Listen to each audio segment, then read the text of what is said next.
Jeg vil prøve at vise jer den her opslagning, jeg har lært. Den er elastisk og kan bruges til at strikke rib. De ligger parvis, som I kan se her.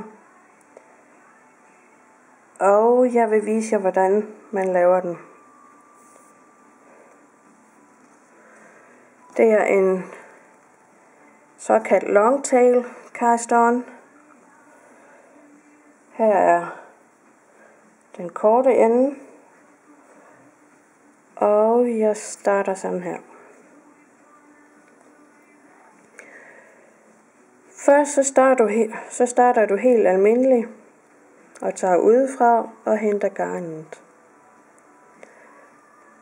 Så skifter du side med tommelfingeren.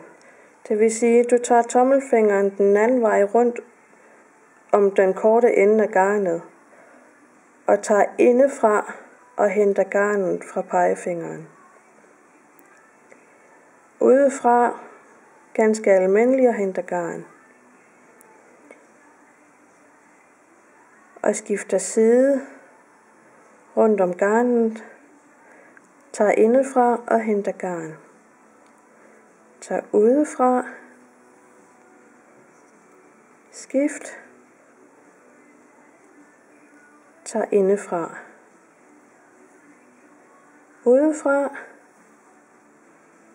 skift, indefra,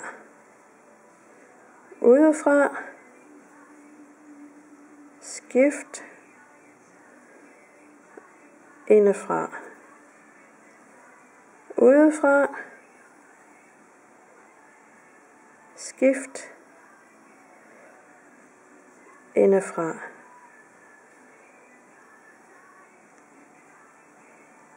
udefra,